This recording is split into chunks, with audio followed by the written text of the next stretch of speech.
사회문화 2강 해설 시작하겠습니다. 거버넌스는 국가, 시장, 그리고 시민사회 영역의 행위자들이 각기 자율성을 바탕으로 국정운영에 참여할 수 있는 방식이다. 국정운영이라는 것을 하는데 누가 참여할 수 있다는 거죠? 국가는 당연한 것 같고요. 근데 거기 이제 시장도 참여하고 시민사회도 참여할 수 있다. 이때 각각의 조직들이 자율성을 바탕으로 참여할 수 있는 거래요. 거버넌스는 협치, 공치, 동반자적 국정운영 등 다양한 용어로 불리는데 왜 협치지? 이들끼리 협력해서 공동의 정치를 하는 거, 뭐 이런 거죠. 동반자적인 이들이 다 동반자적 관계로 국정운영하는 건데 국가, 시장, 시민사회 등 사회 각 영역 행위자들 간의 영향관계에 따라 거버넌스의 형태는 다양하게 나타날 수 있다. 그래서 이제 거버넌스의 형태를 결정하는 건 이 국가, 시장, 시민사회의 서로 간의 영향관계를 기준으로 거버넌스의 형태는 다양할 수 있다. 거버넌스 이론은 전통적 행정학이나 정치학에서 다루었던 내용을 거버넌스와 연계하여 연구하려는 시도이다. 그래서 거버넌스 이론은 자본주의 체제에서 과잉 생산으로 인한 실업 증가와 경제 성장 둔화, 그리고 세계화로 인한 국가 간의 경쟁 등과 관련한 정부의 개혁 필요성에 따라 본격적으로 논의되기 시작했다. 이제 핵심은 정부의 개혁이 필요한 거예요. 근데 왜 필요하냐? 자본주의 체제 하에서 과잉 생산 때문에 실업이 증가하고 또 자본주의 체제 안에서 경제 성장이 둔화되고 또 세계화로 인한 국가 간의 경쟁, 번호 매겨볼게요. 실업이 증가하고 경제 성장이 둔화되고 국가 간의 경쟁, 이런 것들을 대응하기 위해서는 지금의 정부로는 안 된다는 거죠. 그래서 정부를 개혁해야 한다라는 필요성에 따라 논의되었다. 그러면 이걸 이제 3주체라고 보면 국가가 나서서 지금 1번, 2번, 3번이라는 문제 상황에 잘 대응하지 못하고 있다는 거죠. 그래서 시장이 필요하든가 시민사회가 필요하든가 이런 얘기잖아요. 그러면 이 정부의 개혁 필요성을 우리가 어떻게 이해하면 되냐면 정부가 잘 대응을 못한다. 대응을 잘 못하고 있는 문제 상황이다. 이렇게 정리할 수 있을 것 같습니다. 자, 이 문단 내려가 보죠. 미국의 정치학자 피터스는 정부의 개혁을 위한 거버넌스의 이론적 모형을 제시했는데 그가 제시한 거버넌스의 이론적 모형은 국가, 시장, 시민사회 영역 간의 관계를 바탕으로 크게 시장정부 모형, 참여적 정부 모형, 신축적 정부 모형, 탈규제적 모형으로 나뉜다. 나누는 기준이 이들 서로의 관계를 바탕으로 하는 거예요. 이거 처음 보는 얘기가 아니라 이 얘기입니다. 서로 간의 영향관계에 따라서 거버넌스의 형태가 다양하다고 했죠. 그래서 그 거버넌스의 모습이 시장정부, 참여적 정부, 신축적 정부, 탈규제적 정부, 이 네 가지가 있다고 했고, 그래서 이 문단은 먼저 시장정부 모형에 대해서 얘기합니다. 그래서 시장정부 모형을 설명하고 있고, 이제는 순서대로 네 가지의 모형을 열거하겠구나라는 걸로 정리할 수 있을 것 같습니다. 자, 보시죠. 정부의 문제가 관료의 정보 독점으로 발생한다고 간주하고 관료의 폐쇄성이 공공부문의 비효율성 내지는 실패의 원인이라고 지적한다. 그러면 정리해보면 정부의 문제는 관료의 정보 독점 때문에 발생하고 또 관료의 폐쇄성이 공공부문의 비효율성을 초래하거나 또 이 폐쇄성이 공공부문의 비효율성 또는 실패, 공공부문의 실패예요. 이게 이 공공부문의 비효율성과 공공부문의 실패의 원인이라고 지적한다라고 했어요. 그러면 형광펜 좀 칠해보면 정부의 관료가 정보를 독점하는 문제와 관료 집단이 폐쇄적인 거. 이제 관료는 고급 관리, 아셨죠? 관리들이라고 생각하면 됩니다. 그들이 가진 문제가 결국 정부의 문제를 낳았다라는 겁니다. 그러면 정보 독점을 해결하면 되겠죠? 폐쇄적인 관료의 문제를 해결하면 되잖아요. 그럼 이제 일단은 요거는 원인이에요, 원인. 자, 이게 문제를 일으킨 원인이고 잘 대응하지 못하는 이 문제의 원인을 말하는 겁니다.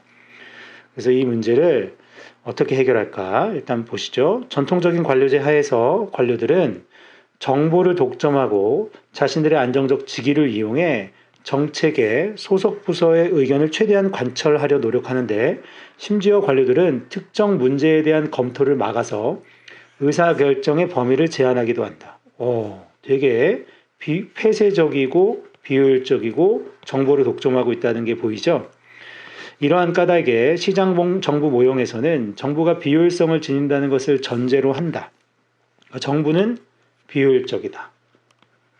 문제 해결을 하는데 최선을 다하지 않는 느낌이에요. 자기 의견만 고집하고 또 의사결정의 범위도 제한해버리고 니네는 검토할 수 없어 이런다는 거죠.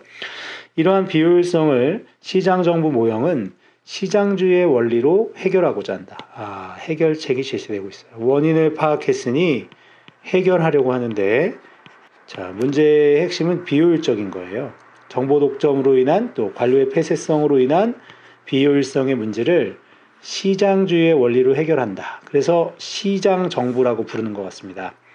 그럼 시장주의의 원리에서 시장주의가 뭔지를 알아야 되겠죠. 그래서 설명해 줍니다. 시장주의는 가격 중심의 자원 배분, 경쟁 원리 등을 지향하며 자원의 효율적 배분을 위해 원가 개념을 중시하고 가격 대비 성능의 비율을 따진다. 그러니까 효율성을 추구하는 거죠. 경쟁을 추구하고요. 아셨죠? 시장주의는 서비스 공급 과정에서도 경쟁을 통한 서비스의 품질 관리에 관심을 두기 때문에 소비자가 제공받은 서비스에 대해 어느 정도로 만족하는지에 민감해서 고객주의라고도 한다. 그러면 시장주의의 또 다른 이름은 고객주의인 거예요. 밑줄 쳐보겠습니다. 시장주의는 다른 말로 고객주의라고도 하고 왜 그렇게 부르죠? 고객의 관심을 갖고요. 고객이 서비스를 제공받았을 때 어느 정도로 만족하는지에 민감하게 반응하는 거니까 고객 중심주의예요. 자, 근데 이제 이거를 공공 서비스에도 적용하는 거네요. 그래서 공공 서비스의 질을 높이고 공공 서비스라는 건 결국 정부 정책인 거죠. 그런 질을 높이고 고객의 만족도를 높이기 위해서 고객은 결국 국민들이겠죠. 공공 서비스의 공급을 민간에게 맡기는 민간 위탁도 고객주의에 따른 발상 중의 하나이다.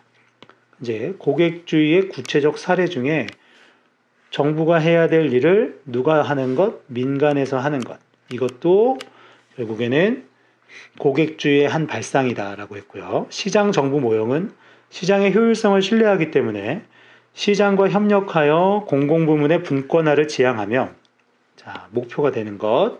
그래서 시장과 협력해서 공공부문을 분권화, 권력을 나누는 거죠. 그런 걸 지향하고 그러니까 정보가 독점되어 있다는 건 권력을 지 혼자 갖는 거죠. 그래서 그걸 권력을 나누는 것을 지향하는 거며 또 하나 관료에 대한 관리와 동기부여를 위해서 관료를 관리하고 관료에게 동기부여를 하기 위해 정당한 성과에 대한 보상과 경쟁 등 민간 부문의 다양한 기법의 활용을 제한한다. 그래서 얘네가 추구하는 것은 관료들도 쉽게 말하면 공무원들도 관리를 잘하고 동기부여를 하기 위해서 성과에 대한 보상과 경쟁 등을 제한한다는 거예요. 그러면 시장과 협력하고 경쟁주의를 끌어오는 거죠. 그리고 그러니까 철밥통 이런 말 들어봤죠? 그런 것들이 결국 관료 집단을 경쟁에서 도태되게 만드니까 니네도 경쟁해. 그리고 일 잘하면 월급 더 줄게. 뭐 이런 제도를 제안하는 거고요. 이렇게 시장정부 모형이 추구하는 정부 개혁의 목표는 민간 부문처럼 경쟁을 통해 인력을 충원하고 공공부문을 효율화하는 것이다. 얘네가 추구하는 건 민간처럼 경쟁해서 인력 충원하고 경쟁에서 뒤처지면 잘리는 거죠. 그죠? 공공부문을 효율화하자. 그러니까 비효율성을 초래하는 것이 문제였어요. 그래서 이 비효율적인 것이 관료의 정보 독점과 관료의 폐쇄성에서 비롯된 거죠. 여기요. 관료의 정보 독점과 관료의 폐쇄성의 문제에서 비롯된 비효율성을 해결하기 위해 시장주의의 원리를 도입하는, 다시 말하면 고객주의 원리를 도입하는 것이고, 그래서 이름이 시장 정부 모형입니다. 그래서 비효율적인 공공부문을 효율성을 높이는 방향으로 바꾸자. 핵심 단어는 이제 경쟁이 되겠죠. 그렇죠? 자, 이렇게 해서 이 문단의 시장 정부 모형에 대해서 살펴봤습니다. 다음 보시죠. 참여적 정부 모형에서는 이제 다음 두 번째 이야기입니다. 참여적 정부 모형에 관한 얘기고요. 여기서는 정부를 둘러싼 문제가 기본적으로 위계 서열 중심의 조직 문화에서 비롯되는 것이라 지적한다. 역시 원인을 제시하고 있죠. 정부의 문제는 위계 서열에 있다. 이런 조직 문화에 있다라고 했으니까 위계를 갖춘 서열 중심의 조직 문화를 바꾸자는 것으로 해결책을 제시하겠네요. 자, 그러면 위계 서열 중심의 조직 문화는 왜 문제가 되는가? 서열 중심의 경직적인 조직 문화는 정책 결정 과정에서 하향식 의사결정 구조를 지니게 하며, 이게 뭐죠? 위에서 시키는 대로 하게 된다는 거예요. 관료가 정책 결정을 독점하게 되는 구조를 지니게 된다. 자, 위계서열 중심의 조직 문화는 이런 특징이 있어요. 정책 결정 과정이 하향식이고요. 위에서 아래로 전달하는 방식이고, 관료는 정책 결정을 독점하게 되는 구조가 됩니다. 그러면 결국엔 폐쇄적인 모습이 될 것이고 비효율적인 모습도 나타날 수 있겠죠. 그렇죠? 그래서 참여적 정부 모형에서는 조직 내외의 이해 당사자 간 소통을 강조하며 참여에 초점을 두고 수평 조직으로의 개편을 주장한다. 자, 이 단어가 중요하겠죠. 그렇죠? 문제를 해결하는 방식이에요. 그래서 원인을 또 해결하는 해결책을 제시하는데 원인 제시, 문제 해결책 제시. 그래서 참여하자. 근데 조직 안에서만 참여하는 게 아니라 조직 내외의 이해 당사자 간에 소통하고 참여해서 수평적인 조직으로 개편하자. 이런 주장을 한답니다. 조직 관리에서 중요한 것은 서비스 품질 관리와 팀 작업이라고 생각하여 정책 결정 과정에서 관료의 독점적 역할을 못하게 합니다. 정책 결정을 독점하는 것을 지양하고 민간 부문의 참여를 허용하면서 상호 간의 적극적 협의와 협상을 강조한다. 그래서 관료는 혼자서 정책 결정하지 말고 민간 부문과 함께 협의하고 협상해라. 그래서 참여적 정부 모형인 것 같아요. 여기서 이제 참여적인 것에 누가 참여하냐면 민간이 참여하고 하는 그런 것에 초점이 맞춰져 있는 거죠. 정부가 어떻게 국가를 운영해야 하며 무엇을 해야 하는지에 대해 다양한 시민들의 참여와 협의를 핵심적 가치로 삼아야 한다고 본다. 그래서 시민들의 참여와 협의, 민간 부문의 참여 같은 말, 그래서 협의와 협상을 하는 것. 이때 이 참여란 관료제 외부만이 아니라 관료제 내부에서 서열에 관계없이 일선 관료들에게 참여의 기회를 보장하는 것도 포함하고 있다. 자, 요 단어, 요 문장 좀 중요할 것 같습니다. 읽다 보면 이제 어떤 오해가 생길 수 있냐면 누구의 참여만을 이야기하는 것으로 착각할 수 있어요. 민간의 참여만을 독려하고 민간의 참여만을 중요시 여긴다고 착각할 수 있는데 관료제 외부인 민간만이 아니라 관료제 내부에서 즉 공무원 조직 안에서 서열과 상관없이 모든 관료들, 그래서 일선 관료들, 고위직에 있지 않은 관료들도 참여할 수 있도록 해주는 것. 그러면 이 참여적 정부 모형은 민간의 참여도 당연하지만 관료 내에서의 참여도 필요하다는 이야기를 하고 있는 거예요. 그래서 관료는 꺼져. 이거는 아닙니다. 그래서 3문단 내용 정리해 봤고요. 이제 4문단 보겠습니다. 신축적 정부 모형은 정부의 가장 큰 문제가 조직의 안정성, 영속성에서 비롯된다는 생각을 전제한다. 이제 세 번째 얘기, 신축적 정부 모형에 관한 얘기고요. 여기서는 문제의 원인이 조직이 너무 안정돼 있고요. 조직이 너무 영원히 지속된다는 게 문제래요. 여기서 문제가 된대요. 정부의 문제는 이거다. 그러니까 이 문제가 뭘 이야기하냐면 놓치면 안 되는 거. 실업이 증가하고 경제 성장이 둔화되고 세계화로 인한 국가 간의 경쟁이 치열한데 정부가 잘 대응을 못하는 거예요. 그때 상황에 맞게 잘 대응해야 되는데 대응을 못하잖아요. 그 대응을 못하는 원인이 어디에 있다? 정부 조직이 너무 안정돼 있고 너무 영속성, 영원히 지속되는 그런 속성을 가지고 있다는 겁니다. 이 모형에서는 관료 조직의 안정성, 영속성이 정부의 효율성을 저해하는 근원이라고 생각한다. 역시나 문제는 정부가 효율적이지 못하다는 거예요. 조직이 너무 안정돼 있고 조직이 너무 영원한 느낌이 드니까 이제 이게 그 철밥통 얘기예요. 결국에는 관료 조직의 안정성, 영속성이 경직화를 야기하고 이제 조직이 경직돼 있어요. 생각도 경직돼 있고 딱딱하고 굳어져 있습니다. 그래서 이 안정성과 영속성이 원인이 돼서 경직화라는 결과를 만들고 사안에 따른 대응력을 저해한다. 사안에 따라서 대응을 잘해야 되는데 사안에 따라서 대응을 못해요. 왜요? 경직화되어 있으니까요. 그래서 대응력이 떨어져요. 신축적 정부 모형에서는 공식적 규칙과 제도에 의해 통제되는 정규적 조직보다는 느슨한 조직으로서의 한시적 조직을 대안으로 제시한다. 아하, 정규적 조직과 다음에 한시적 조직이 대비되는데 정규적 조직은 규칙과 제도로 통제되는 조직이고요. 느슨한 조직은 한시적인 겁니다. 그러니까 이 느슨하다는 게 결국에는 규칙 제도로 통제되지 않는 그런 면이 있는 거고, 그러니까 경직되지 않은 거죠. 사안이 새롭게 나왔는데, 새로운 사안이 나왔는데, 새로운 상황이 펼쳐졌는데, 기존에 가지고 있는 규칙의 틀 안에서, 기존에 가지고 있는 제도의 틀 안에서 그 문제를 해결하려고 하니 잘 되겠어요? 그러니까 경직된 조직에서는 사안에 따른 대응력이 떨어질 수밖에 없죠. 그래서 정규적 조직이 아닌 한시적 조직을 대안으로 제시하고 있습니다. 이 모형에서는 필요에 따라 한시적 전담 조직을 통해 과제 해결에 집중하고 문제가 해결되면 조직이 해체되는 형태도 염두에 둔다. 그래서 한시적인 조직을 만든다는 거예요. 그러니까 한시적이니까 일시적이니까 문제 해결 후에는 그 조직이 없어질 수도 있겠죠. 정책 결정에서는 혁신과 실험을 강조하며 과거의 정책 기조와 조직 내 결정 규칙의 틀에서 벗어난 과거의 기조에 얽매이지 않아요. 그리고 조직 내에서 정해놓은 결정 규칙의 틀을 안 지켜요. 그래서 적극적이고 창의적인 정책을 제안할 것을 요구한다. 자, 이런 단어들. 혁신과 실험을 강조하고 적극적이고 창의적인 정책을 제안합니다. 그런 걸 요구하고요. 기존 정책의 경로 의존성을 벗어나고자 하는 의도가 숨어있는 셈이다. 그러니까 이게 무슨 말이지? 기존 정책의 경로 의존성.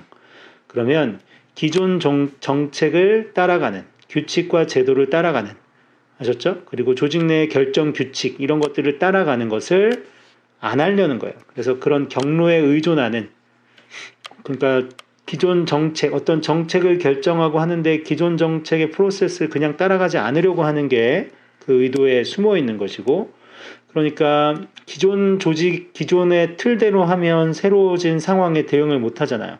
그러니까 이런 식으로 해서 한시적 조직을 만들어서 혁신하고 실험하고 적극적이고 창의적인 정책도 제안하고 이런다는 겁니다.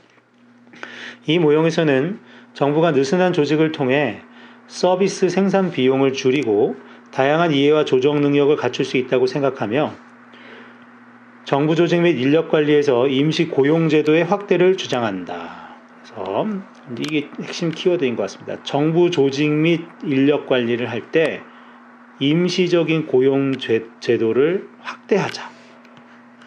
임시로 사람을 쓰자.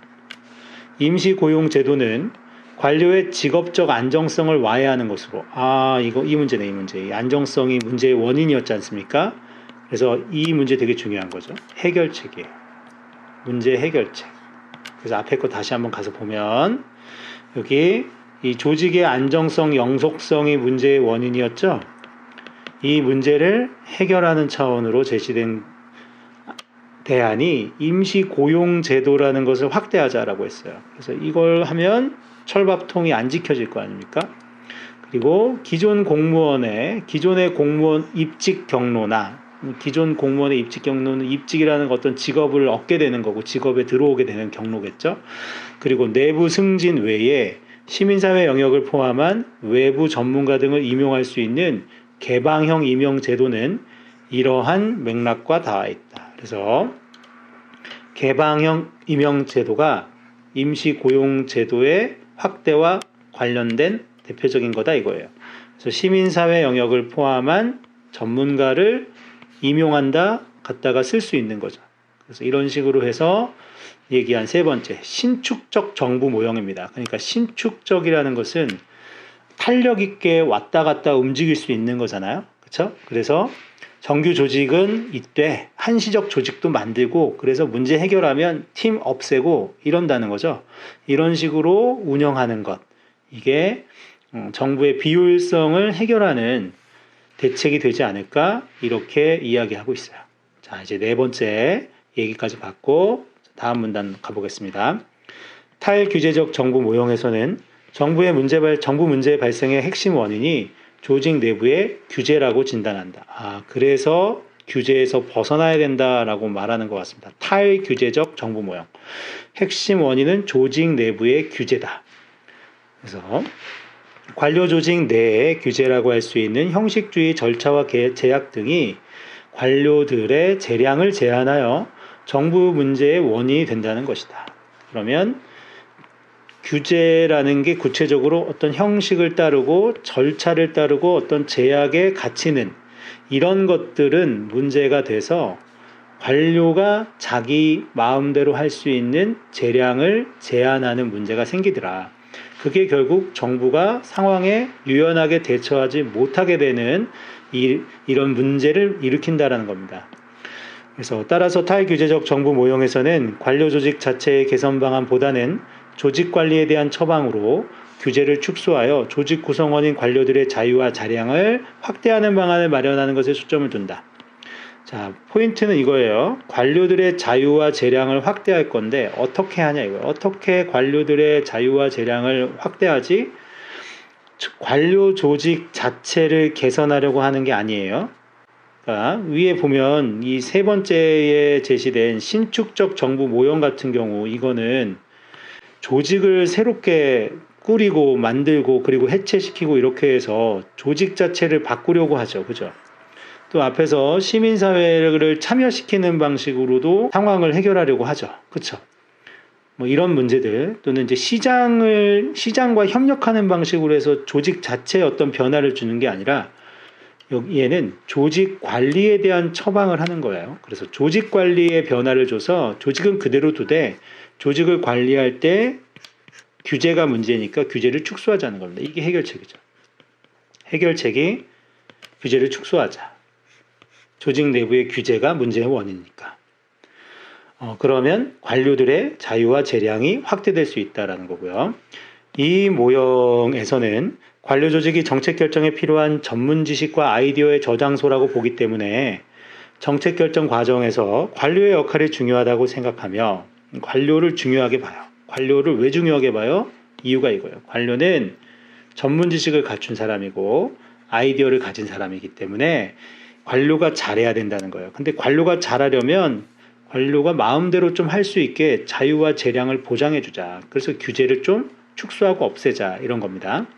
효율적 정부라면 관료가 아이디어를 발휘할 수 있도록 과거의 규제와 통제에서 벗어나 다양하고 창의적인 정책을 산출한다고 본다. 그래서 과거의 규제와 통제에서 벗어나는 탈규제적 방식 이런 정부 모형이 있으면 다양하고 창의적인 정책이 만들어지고 효율적인 정부가 될 수 있다 라고 말한 겁니다. 거버넌스는 사회 각 영역 간의 관계를 고려한 국정 운영을 강조하고 있다는 점에서 의의를 지닌다.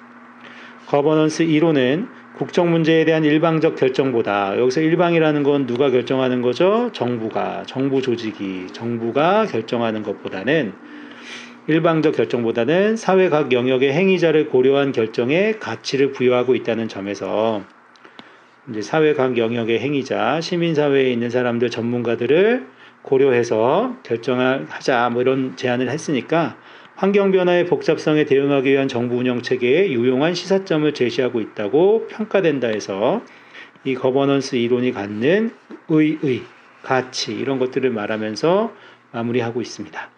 자, 이렇게 해서 정부 조직이 비효율적인 문제를 어떻게 해결할 것인가에 관한 이야기를 좀 살펴봤고요.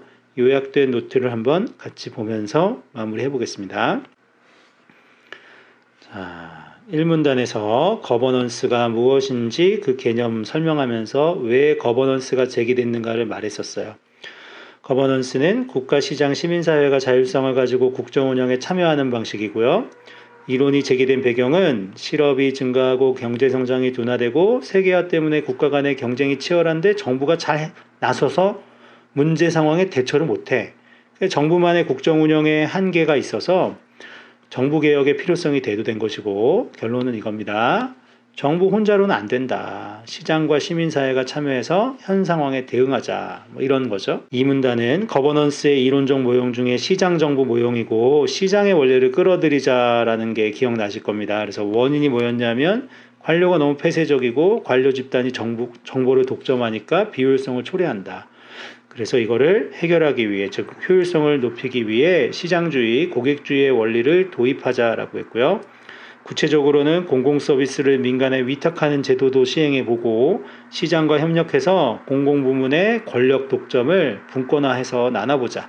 그리고 중요한 단어 경쟁을 좀 하자. 그래서 관료 안에서도 성과에 대한 보상과 경쟁을 해서 경쟁을 통한 인력 충원도 하고 그런 식으로 해서 공공부문을 효율화하자 해서 시장의 원리를 정부에 좀 도입하자. 이런 얘기였고요. 3문단은 참여적 정부 모형이었고요. 참여적 정부는 이제 문제의 원인을 뭐라고 봤냐면 위계서열 중심의 조직문화, 하향식 의사결정 구조를 가진 조직문화, 그리고 관료가 정책 결정을 독점하는 이런 문화가 문제가 된다고 했어요.